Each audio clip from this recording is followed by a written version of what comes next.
उनको देखोगे तो आपको पता चलेगा उनके जीवन में कोई फर्क है ही नहीं। वो जैसे थे पहले ही, अब भी, उसके बाद भी वैसे है, ठीक है। और उनके जीवन में किसी प्रकार का कोई परिवर्तन दिखता ही नहीं है। तो आध्यात्मिकता की ओर पहुंच गए, लेकिन अभी भी अज्ञान में ही जीवन जी रहे हैं। तो आध्यात्मिक अज्ञान है, वो भी हमें परेशान करता है। तो प्रज्ञा अपराध जब होगा, ठीक है, और आप विवेक बुद्धि का सही इस्तेमाल नहीं कर पाओगे, ठीक है, राग द्वेष में फंस जाओगे, ठीक है, तो वहां पे क्या होगा कि आप शारीरिक तौर पे, मानसिक तौर पे, नैतिक तौर पे और आध्यात्मिक तौर पे अपना पतन धीरे धीरे शुरू करोगे। अब इससे बचने का उपाय क्या है? तो के विवेक जागरण, योग एवं ध्यान का अभ्यास, सत्संग, आत्म संयम, श्रद्धा एवं भक्ति। तो ये चीजें करेंगे तो इससे क्या होगा कि आप जीवन को सही ढंग से चला पाएंगे। अगर आपको पता चल गया कि आपके जीवन में अगर जो विवेक मूल्य है, ठीक है, उनके लेवल के ऊपर समस्या है, तो विवेक का जागरण करिए। सत्य, ठीक है, उसको पकड़ के रखिए। सत्य जो है जीवन में, उसको स्वीकार करना है, ठीक है। नित्य है, अनित्य है, उसके बीच का जो भेद है वो समझना है कि क्या जीवन में जरूरी है, ठीक है। वो जब जीवन में समझ में आना शुरू हो जाएगा तो ऑटोमेटिक चीजें है वो आपके लिए आसान बन जाएगी। जैसे ही हमें समझ में आ जाएगा कि ये पिज्जा खाना मेरे सेहत के लिए अच्छा नहीं है, ठीक है, ये विवेक ज्ञान अपने अंदर जग गया, तो तुरंत पिज्जा छूट जाएगा। जब तक वो विवेक ज्ञान जन्म अपने अंदर वो फलित नहीं होता है, तब तक क्या होगा? तब तक हम वही गलतियां करते रहेंगे, प्रज्ञा अपराध वाली, ठीक है। तो उसमें हम फंसे रहेंगे, और तो समस्या जीवन की बढ़ती रहेगी, शारीरिक समस्या भी बढ़ती रहेगी, और जीवन अंत की ओर धीरे धीरे पहुंचता जाएगा। तो ये भी हमें समझना है। दूसरा है योग एवं ध्यान का अभ्यास। मन को शुद्ध करना है, चित्त को शुद्ध करना है, राग द्वेष से पर होके काम करना है, जीवन जीने का प्रयास करना है। उसके बाद है तीसरा है सत्संग।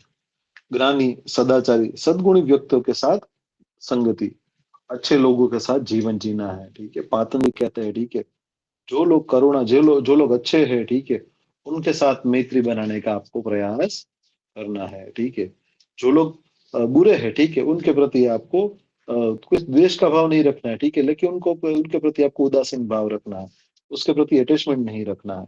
तो जो सही लोग हैं, अच्छे लोग हैं, जो अच्छा काम कर रहे हैं, उनके साथ आप जुड़े रहे तो अपना आपका मन भी शांत और अच्छा रहेगा। तीसरा है आत्म संयम। इंद्रियों और आवेग पर नियंत्रण रखना है, ठीक है। तो जो बेसिक जीवन है, ठीक है, ह्यूमन, अगर आप देखेंगे मानव जीवन, तो मानव जीवन और जो एनिमल है, ठीक है, उसमें सबसे बड़ा अंतर है कि हमारे पास बुद्धि है। हम चुनाव कर सकते हैं कि हमें क्या करना है, नहीं करना है।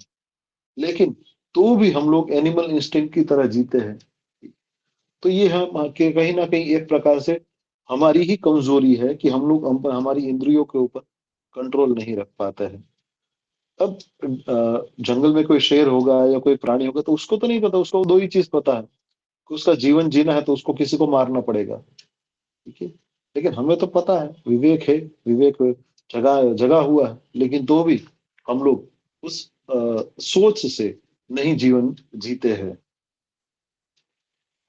उसके बाद है श्रद्धा एवं भक्ति। तो ईश्वर में जो जीवन का सर्वस्व गुण है, उसमें हमारा भाव होना चाहिए, उसमें हमें भक्ति का विश्वास होना चाहिए, और सही तरीके से जीवन जीने का जो आध्यात्मिक मार्ग है, वो चलने के लिए सॉरी वो आध्यात्मिक मार्ग पर चलने के लिए हम उसके लिए तैयार होने चाहिए। तो वो तभी होगा जब हम श्रद्धा हमारे अंदर होगी, ठीक है, और भक्ति का भाव होगा तभी। तो ये हुआ प्रज्ञापराध का निवारण। क्यों होता है प्रज्ञा अपराध, क्या है? तो कि बुद्धि, ठीक है, होनी चाहिए, और अपराध गलती, ठीक है। क्यों होता है कभी कभी कि हमारे जब मनुष्य अपनी बुद्धि, विवेक और ज्ञान का उपयोग न करके मोह, राग और द्वेष में प्रभाव में आ जाता है, गलती कर देता है। तो वो गलती हो जाती है, तो उससे परिणाम क्या होता है? शारीरिक विकार पैदा होते हैं, मानसिक विकार पैदा होते हैं, मूल्यों का नैतिक पतन होता है और आध्यात्मिक अज्ञान बढ़ता है। उसके निवारण के लिए उपाय क्या है? विवेक का जागरण करें, विवेक अपने अंदर विकसाए, योग एवं ध्यान का अभ्यास करें, आसन प्राणायाम, यम नियम, आसन प्राणायाम, प्रत्याहार, धारणा, ध्यान का अभ्यास करें। सत्संग यानी कि सही लोगों के साथ बैठे जीवन जिए। आत्म संयम, इंद्रियों के ऊपर कंट्रोल रखे। श्रद्धा एवं भक्ति, अपना वो जीवन है वो श्रद्धा और भक्ति के पूर्ण में उसी में समर्पित होते जी। ये हुआ प्रज्ञा पराग। ठीक है।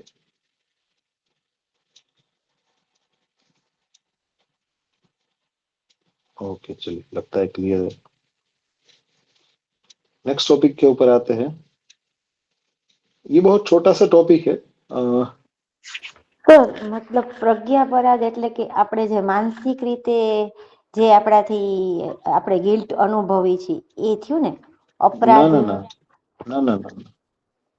ફરીથી વાંચો, જો પરિભાષા વાંચો. શું છે? તમને ખબર છે જીવનમાં તમારે શું કરવું જોઈએ, પણ છતાંય તમે નથી કરતા.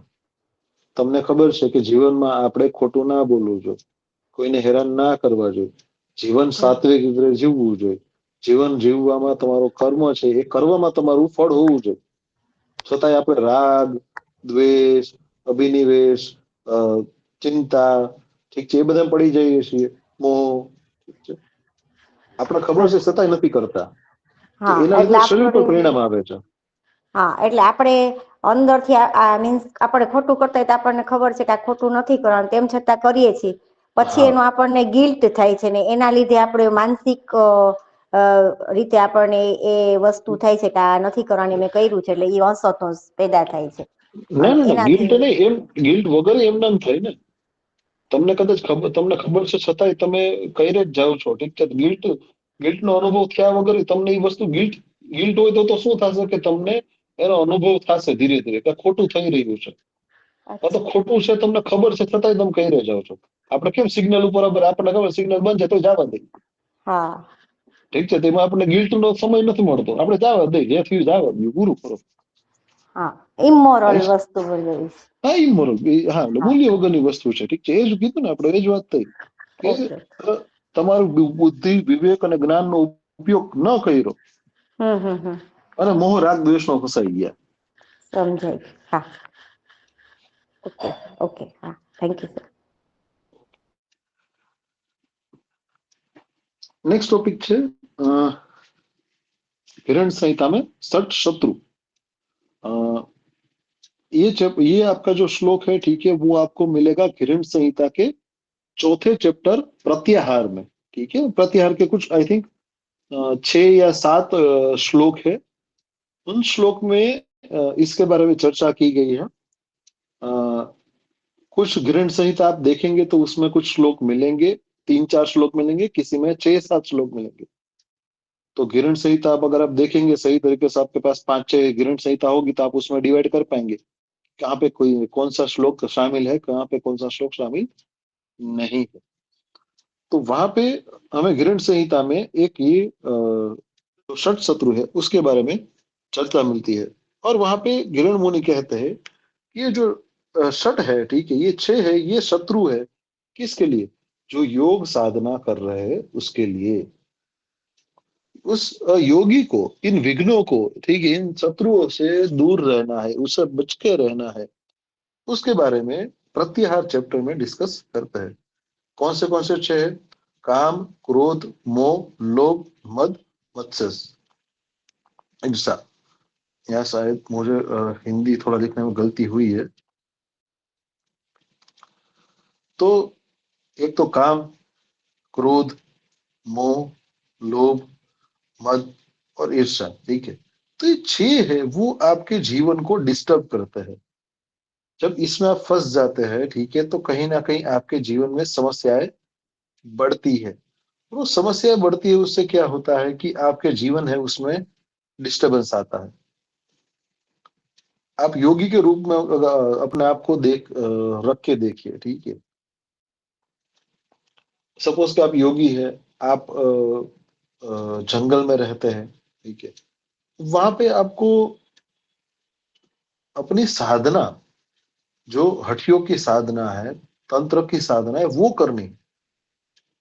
वो छोड़ के आप कहीं अगर दूसरी जगह फंस गए, ठीक है, मोह में फंस गए, लालच में फंस गए, लोभ में फंस गए, ठीक है, अहंकार में आ गए, ठीक है, लोगों से ईर्ष्या करने लगे, ठीक है, काम के बारे में सोचने लगे, क्रोध करने लगे, तो क्या होगा? साधना नहीं होगी।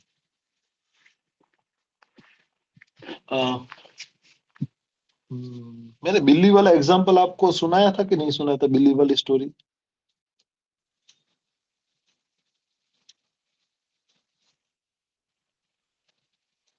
हेलो। नहीं सर। नहीं सर। अच्छा, ठीक है, चलिए मैं थोड़ा सुनाता हूँ, अगर याद आ जाए तो बोलिएगा मुझे, तो मुझे दोबारा रिपीट नहीं करना पड़ेगा। वैसे तो आप लोगों ने सुना ही होगा, याद ही होगा, बात तो की होगी सबने। दो गुरु भाई थे, ठीक है, सॉरी, एक गुरु थे और उसका शिष्य था। एक दिन गुरु की तबीयत बिगड़ी, और गुरु की तबीयत बिगड़ी तो उसने अपने चेले को बुलाया, कि चेला भी समझा कि चलो गुरु जी का आखिरी समय है, तो कुछ गुरु जी प्रवचन देना या कुछ इम्पोर्टेंट चर्चा कर रहे होंगे मेरे साथ, ठीक है। तो गुरु जी के पास जाता है, गुरु जी को पूछता है कि जी गुरु जी, तो गुरु जी कहता है कि भाई तुम्हें जीवन में क्या करना है कि बिल्ली कभी नहीं पालनी है, ठीक है, ये मेरा आखिरी संदेश है तुम्हारे लिए। और उसने, गुरु जी ने बोला कि तुमको बिल्ली नहीं पालनी, और गुरु जी ने दे छोड़ दिया। अब वो जो सन्यासी था, ठीक है, वो फंस गया कि गुरुजी ने ऐसा क्यों बोला होगा कि बिल्ली मत पालना। कुछ तो कारण रहा ही होगा, ठीक है। इतने बड़े गुरुजी थे, उसके शिष्य थे, इतने सारे थे, उसको इसको बुला के बोला कि तुम बिल्ली मत पालना। उसने थोड़ा सा समय लिया पढ़ने के लिए, समझने के लिए, लेकिन पता नहीं चला कि क्या मतलब होगा इसका, ठीक है। तो वो समझ नहीं पा रहा था। तो उसने क्या किया, दूसरे बड़े गुरुजी थे, जिनके ये दो गुरु भाई थे, ठीक है, उनके गुरुजी थे, उनके ही साथ रहते थे, लेकिन दूसरे आश्रम में रहते थे। उनसे मिलने गया और उसको पूछा कि जब मेरे गुरुजी ने देह छोड़ा, तो मुझे एक लास्ट जो मैसेज था वो बोला दिया था, और उसमें लास्ट मैसेज में मुझे ऐसा बोला था कि तुम बिल्ली मत पालना। तो गुरुजी ने वो बोला कि गुरुजी इसका मतलब मुझे समझ में नहीं आ रहा, ऐसा क्यों बोला गुरुजी ने, आखिरी संदेश ऐसा क्यों दिया? तो जो उसके गुरु भाई थे, उन्होंने बोला कि काम करो, मैं तुम्हें स्टोरी सुनाता हूँ, ये तुमको क्यों समझ में आएगा, क्यों नहीं करना है।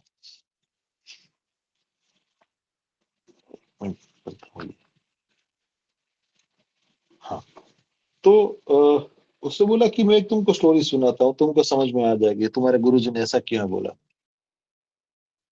क्योंकि जब हम लोग ही के जब तुम्हारी तरह जब हम लोग ही के साधना शुरू की, तब का समय था।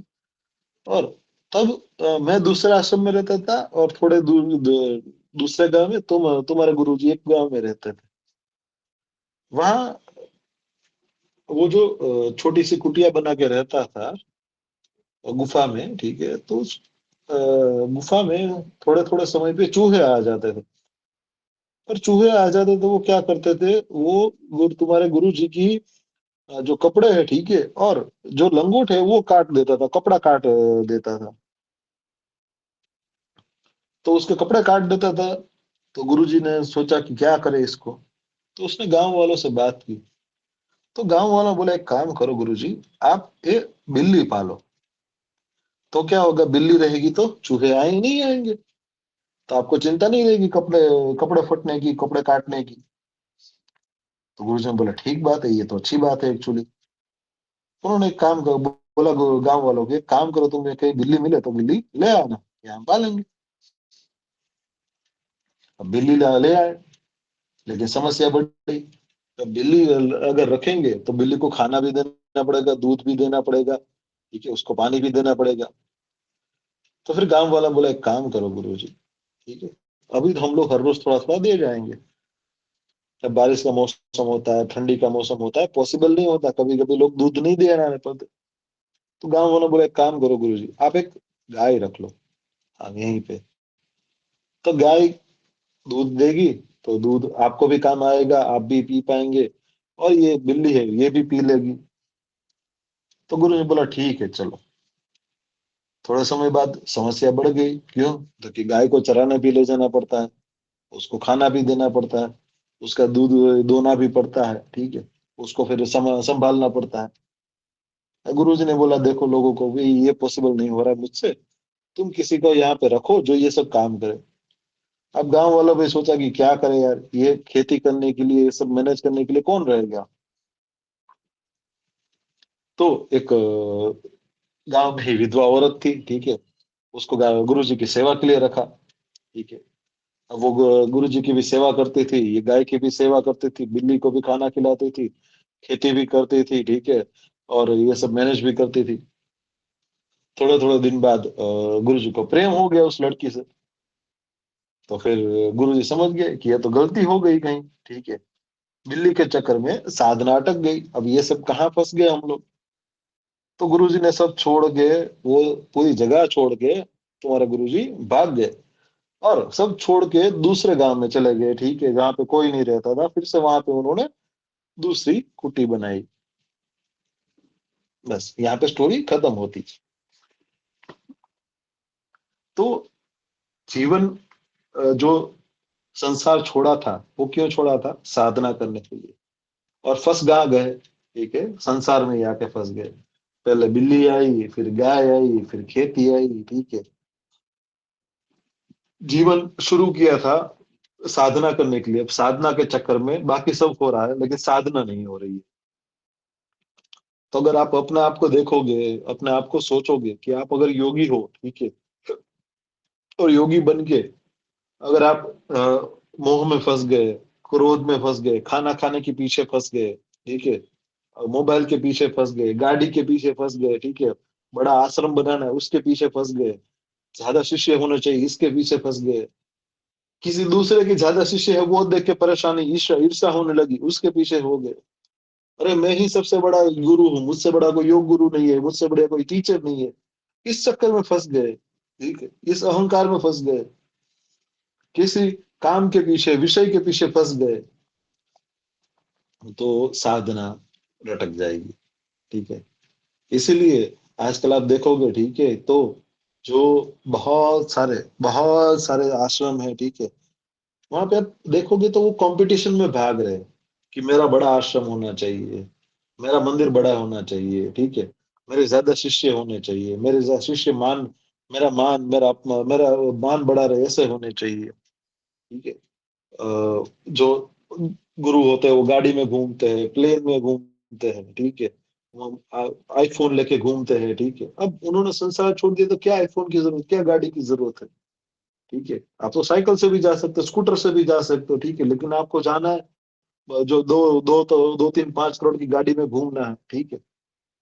तो ऐसा जीवन हो गया है। तो ये सब जो है, ठीक है, यही बेसिकली किरण मुनि किरण संहिता के चौथे चैप्टर प्रत्याहार में समझाते हैं कि ये सब चीजों से योगी को अपने आपको दूर रखना है। ये जो शत्रु है छह, ठीक है, उससे बच के रहना है योगी को।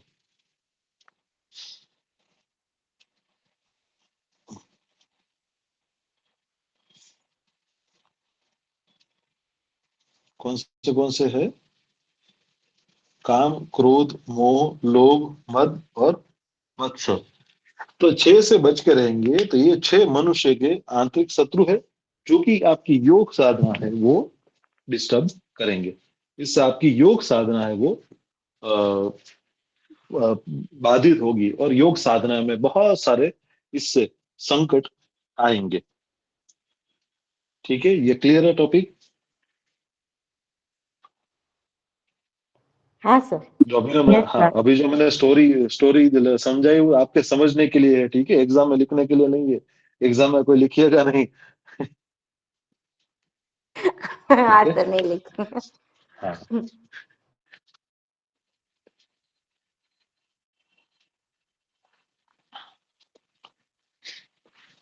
ठीक है, चलिए।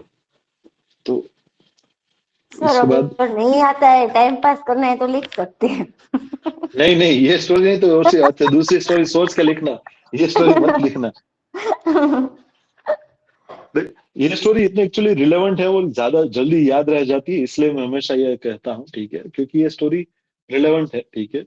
अगर आप देखेंगे आजकल के समाज में जो सब बाबा बन के बैठे हैं, ठीक है, स्वामी बन के बैठे हैं, जो गुरु बन के बैठे हैं, ठीक है, वो इसी चक्कर में सब पड़े हुए हैं, ठीक है। आप देखोगे वो साधना कितनी देर करते होंगे, ठीक है, और ये सब जो सठ शत्रु है, इसमें ही फंसे होंगे, ठीक है। बड़ी गाड़ी में घूमना है, मोबाइल लेके घूमना है, ठीक है, बड़े बड़े शिष्यों के पीछे भागना है, और किसी का अहंकार इतना बड़ा होगा, किसी का ईर्ष्या इतनी बड़ी होगी, ठीक, ये सब હા चल रहा સર, है। તમારી વાત સાચી છે. આપણે ભાણદેવજીને ગયા ત્યારે એને એ જ કીધું હતું ને કે મેં એટલે અહીંયા કાંઈ જ રાખ્યું નથી, हाँ, ઓનલી સાધના કરું છું એમ. बांधव जी એટલે ने किसी को रखा ही नहीं है, ठीक है, હા क्योंकि आश्रम में कोई होगा तो फिर चिंता ना, वो बिल्ली पाल ही नहीं है, ठीक है, बिल्ली पालोगे तो समस्या बढ़ेगी, ठीक है। तो ये हमेशा ध्यान रखना है। और ये जो दो टॉपिक आज हमने समझे, ठीक है, प्रज्ञा अपराध और षट शत्रु, ये सबसे आसान टॉपिक है। अगर इसका क्वेश्चन आ गया तो आपके बल्ले बल्ले है, ठीक है, क्योंकि जल्दी याद रह जाएंगे, बहुत आसानी से याद रह जाएंगे, और इसमें लिखना भी आसान होगा, ठीक है। तो ये दो टॉपिक को कर लीजिएगा, पता नहीं क्वेश्चन आए ना आए, लेकिन अगर आएगा तो आपकी बल्ले बल्ले हो जाएगी। હા સર. ठीक है, चलिए लास्ट टॉपिक, ठीक है, आपका तनाव के लिए योग।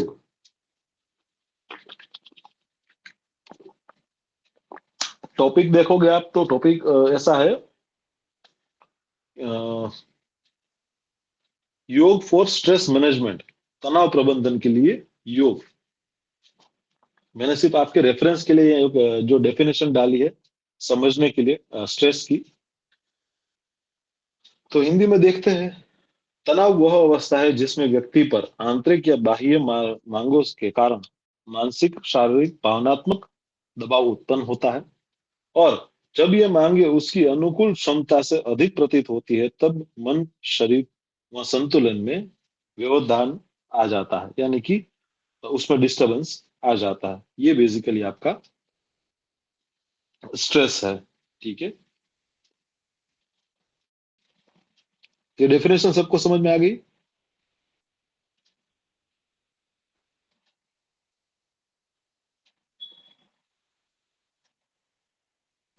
हेलो? सर पढ़ रही हूँ, एक मिनट. अच्छा, હા સર. ओके, ठीक है, चलिए।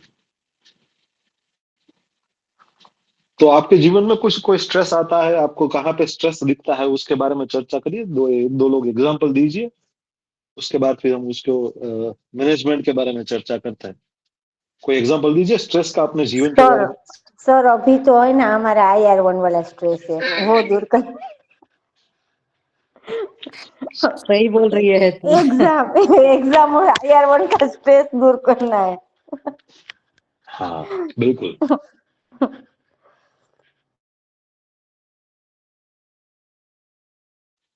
और किसी का कोई स्ट्रेस?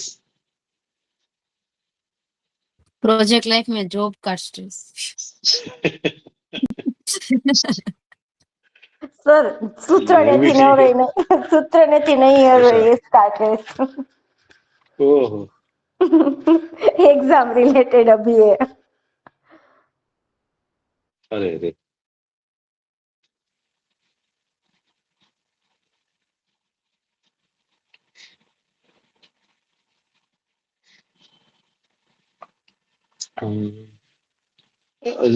जेफ बेजोस का नाम सुना है किसी ने? हाँ यस सर. सर. हाँ, चलिए, अच्छी बात है। अमेजोन के जो फाउंडर है, ठीक है, उसका नाम जेफ बेजोस है, ठीक है।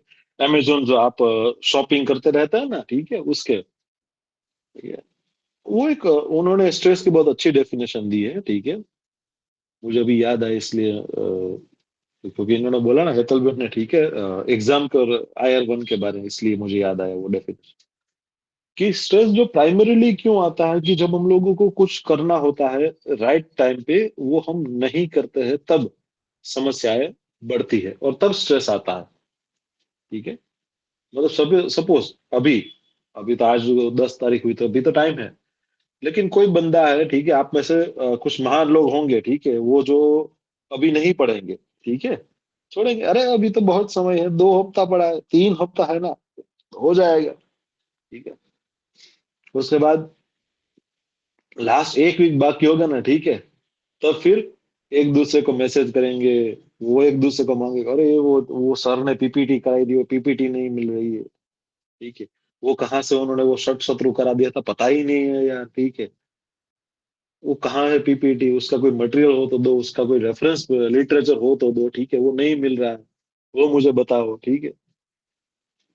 राइट टाइम पे, मतलब अभी समय है करना है, लेकिन नहीं किया तो क्या होगा, स्ट्रेस आएगा, और स्ट्रेस आएगा तो क्या होगा, शारीरिक समस्याएं, मानसिक समस्याएं बढ़ेगी, ठीक है।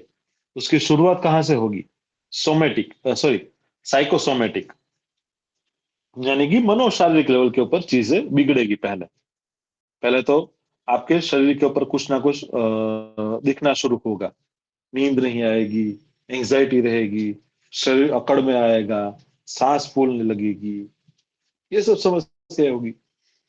और जब ये समस्याएं रेगुलर हो जाए तो क्या होगा, ब्लड प्रेशर, डायबिटीज, डिप्रेशन, नींद ना आना, इंसोमेनिया, ये सब चीजें बढ़ेगी। और ये सब चीजें भी जब लंबे समय तक होगी तो क्या होगा, सोमेटिक डिजीज में कन्वर्ट होगा, ठीक है। सोमेटिक डिजीज में यानी कि आपके ब्रेन के लेवल के ऊपर डैमेज हो गया, कुछ हृदय आपका डैमेज हो गया, ठीक है, आर्टरीज डैमेज हो गई, पेनक्रियाज, लीवर, किडनी, वहां पे समस्या हो गई।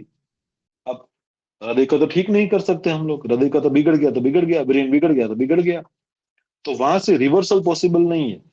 रिवर्सल कहाँ पे पॉसिबल है, वो जब तक साइकोसोमेटिक में है तब तक ही पॉसिबल है। तो रिवर्सल डिजीज का आप सिर्फ साइकोसोमेटिक लेवल के ऊपर ही कर पाएंगे। जैसे ही वहां से सोमेटिक में पहुंच गए तो आपके पास कोई रास्ता नहीं बचेगा रिवर्सल का। तो जो हम लोग जीवन जीने का प्रयास कर रहे हैं, ठीक है, योगिक जो जीवन शैली है, वो आइडियली मोस्टली साइकोसोमेटिक लेवल तक आपको मदद करेगी। जैसे ही वो ऑर्गन लेवल के ऊपर पहुंच जाएगा तो वहां पे योग का जो काम है वो बहुत कम हो जाता है, ठीक है। आप सोचिए किसी का हृदय बंद ही हो गया, तब कहाँ वहां थोड़ी योग करके आप ठीक कर दोगे उसको। अब किसी का लेवर डैमेज ही हो गया, ठीक है, तो उसको योग करके थोड़ा 100% रिवर्सल करोगे, हाँ, थोड़ा सा फर्क पड़ेगा, रिकवरी थोड़ी सी होगी, लेकिन 100% रिवर्सल वहां से योगिक वे में पॉसिबल नहीं होगा, ठीक है। तो ये दो चीजें एक हमें समझनी थी।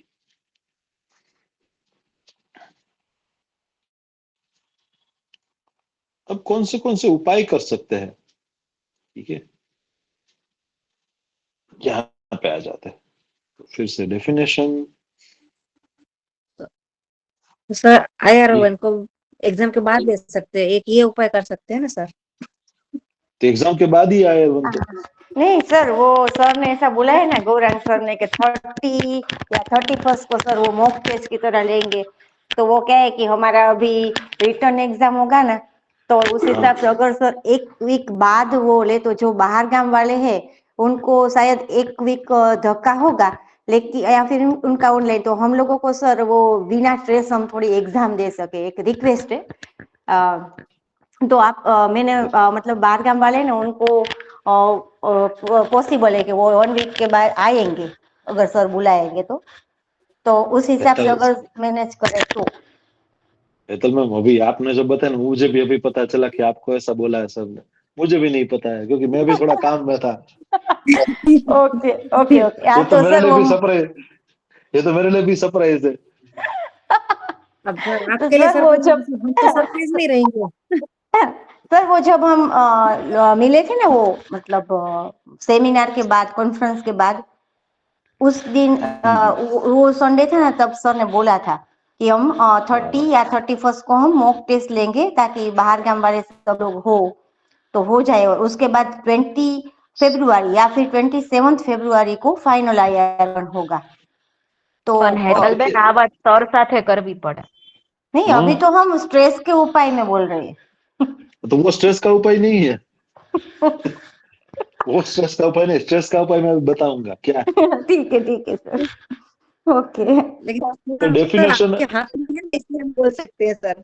एक्चुअली है नहीं ना नहीं, सर, टॉपिक क्या चल रहा है और किधर किधर जा रहा है समझ में नहीं आ रहा है, इतना क्यों हाँ स्ट्रेस ले रहे हो?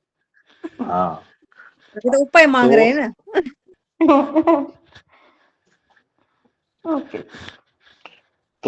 जो डेफिनेशन आप पढ़ेंगे तो डेफिनेशन में दूसरी लाइन है, ठीक है, उसमें और से जब ये मांगे उसकी अनुकूल क्षमता से अधिक प्रतीत होती है तब शरीर मन संतुलन में आ जाता है। यानी कि आपकी कैपेसिटी से जब बढ़ जाता है तब हम लोग जनरली स्ट्रेस में आ जाते हैं, ठीक है। तो कैपेसिटी को कैसे हम ज्यादा बढ़ा पाए। सपोज कि कोई इंसान है, एक रोटी खाता है, कोई दो रोटी खाता है, कोई पांच रोटी खाता है, लेकिन उसको अपनी कैपेसिटी बढ़ा पाएगा तो क्या होगा, वो ज्यादा खा पाएगा। एक एक जो रोटी खाता है वो भी, वो दो रोटी खा पाएगा, दो रोटी खाता है वो अपनी कैपेसिटी बढ़ाएगा, चार रोटी खा पाएगा।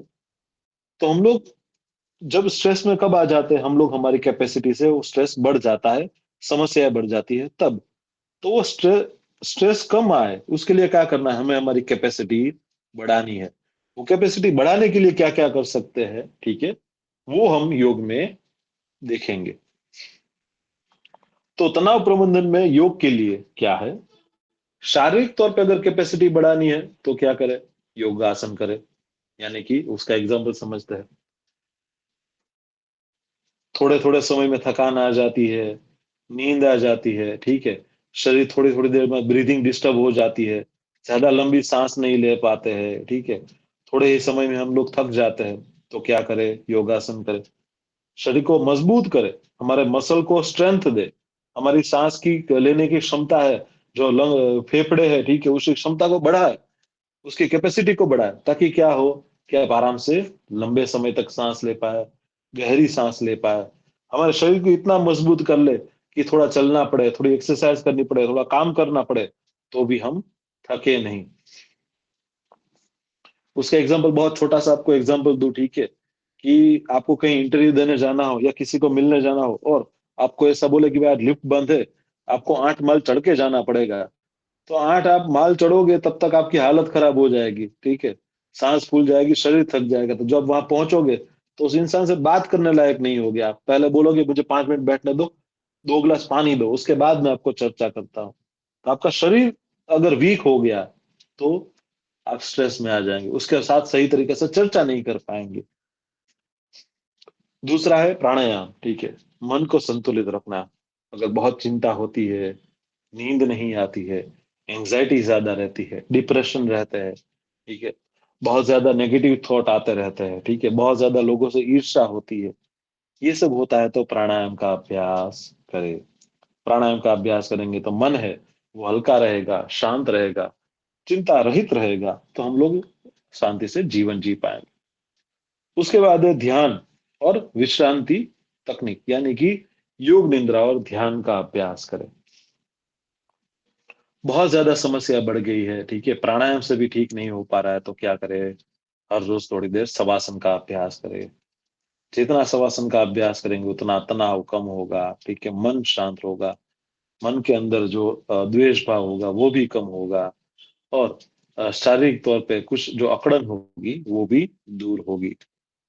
इसके अलावा आप कर सकते हैं सकारात्मक जीवन शैली। तो जीवन को बेहतर बनाने का प्रयास करें, सकारात्मक तौर पे अपने आप को मजबूत करें, अच्छे विचारों के साथ जिए, अच्छे लोगों के साथ जीवन जीने का प्रयास करें, सत्संग का अभ्यास करें, ठीक है, जो अच्छे लोग हैं उनके साथ अपना जीवन बिताने का प्रयास करें। तो ये सब चीजें करेंगे तो भी आपके जीवन में बेहतरी आएगी और आप स्ट्रेस है वो मैनेज कर पाएंगे, आपको ज्यादा स्ट्रेस से वो परेशान नहीं करेगा। इसके अलावा पातंजल योग सूत्र में पातंजल मुनि भी बहुत सारे स्ट्रेस रिलीज के लिए उपाय बताते हैं। वो कौन से हैं वो देखते हैं।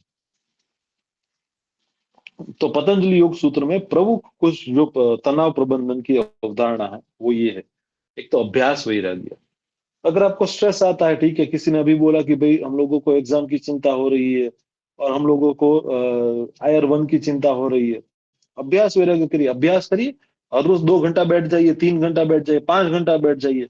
नहीं क्यों हो रहा है, अभ्यास बढ़ाइए, अपना अपना समय बढ़ाइए, ठीक है, 2 घंटा कम पढ़ रहा है तो 3 घंटा बैठिए, 3 घंटा पढ़ रहा है तो कम पढ़ रहा है तो 5 घंटा बैठिए, लेकिन अपना कैपेसिटी बढ़ा के, अपना और समय दे के उसको कंप्लीट करिए, ठीक है।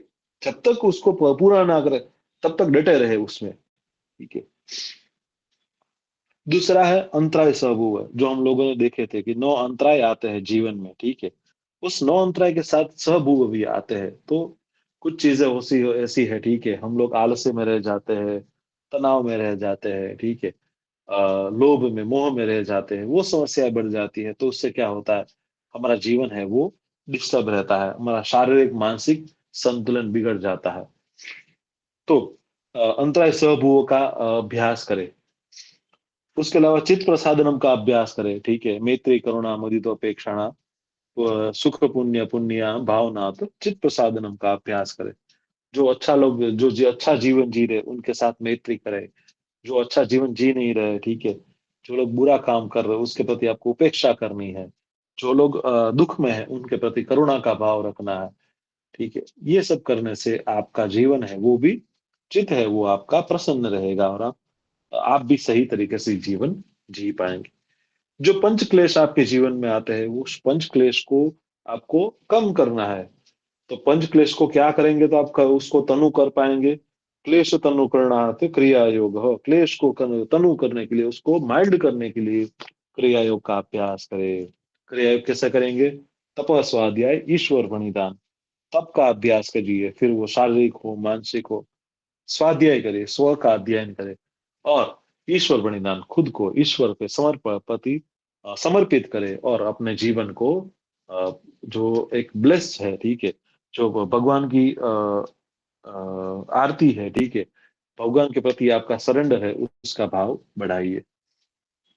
विवेक ख्याति, ठीक है, जो ज्ञान है, ठीक है, सही क्या है जी, बुरा क्या है, उसका ज्ञान जीवन में विकसाइए कि क्या मुझे कभी करने की जरूरत है, क्या मुझे खेलने जाने की जरूरत है, टाइम वेस्ट करने की जरूरत है, कि मुझे एग्जाम के लिए अपने आप को प्रिपेयर करने की जरूरत है, क्या आपकी प्रायोरिटी क्या है, वो ज्ञान को विकसाइए, ठीक है। विवेक ख्याति को बढ़ाया। चित्त वृत्ति निरोध का अभ्यास कीजिए, चित्त वृत्तियों को शांत करते जाइए, ठीक है, और धीरे धीरे केवल एक ही प्राप्ति तक अपने आप का रास्ता है वो बनाइए। ये हुआ पातंजल योग सूत्र के अनुसार प्रमुख अवधारणा, जिससे आप योग का प्रबंधन यानी कि प्रणव का प्रबंधन यानी कि स्ट्रेस मैनेज का कर सकते हैं। और ओवरऑल योग तो क्या होगा, आसन का अभ्यास कर सकते हैं, प्राणायाम का अभ्यास कर सकते हैं, ध्यान का अभ्यास कर सकते हैं, विश्रांति तकनीक यानी कि रिलैक्सेटिव टेक्निक, अलग अलग ध्यान की, और जो शवासन की टेक्निक है, योग निद्रा की, पीआरएम की, वो सब आप अभ्यास कर सकते हैं। सकारात्मक जीवन शैली में आप यम नियम का अभ्यास लाइए, ठीक है, समय पे सो जाइए, अच्छा खाना खाइए, मिताहार का अभ्यास कीजिए, अच्छे लोगों के साथ जीवन जिए, अच्छे जीवन जो जी रहे हैं उनके साथ मैत्री बनाइए, अपनी साधना के प्रति आप आलस्य रहित रहिए, ठीक है, यानी पूरी तरह से डेडिकेटेड रह के आप अपनी साधना करें। ये हुआ तनाव प्रबंधन के लिए योग। इसमें किसी को डाउट या कोई क्वेरी हो तो बताइए।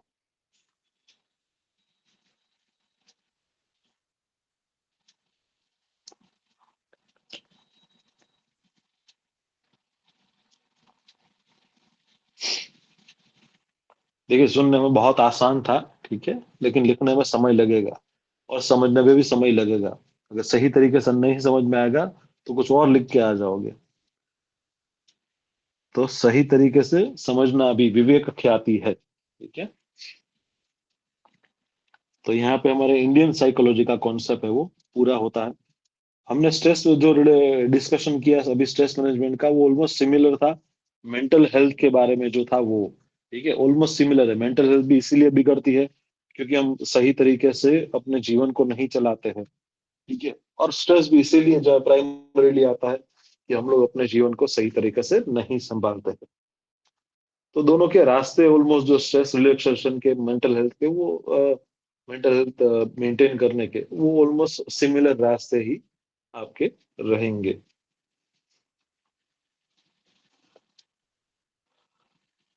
चलिए, इसमें किसी को कोई डाउट या कोई क्वेरी हो तो बताइए।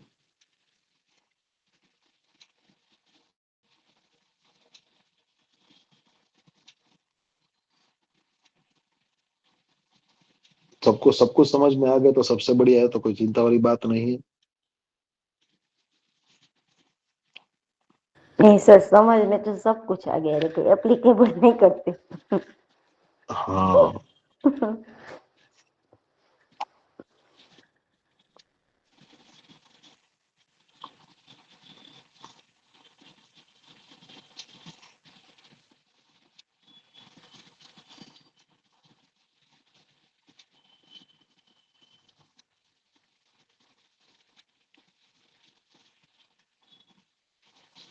चलिए तो फिर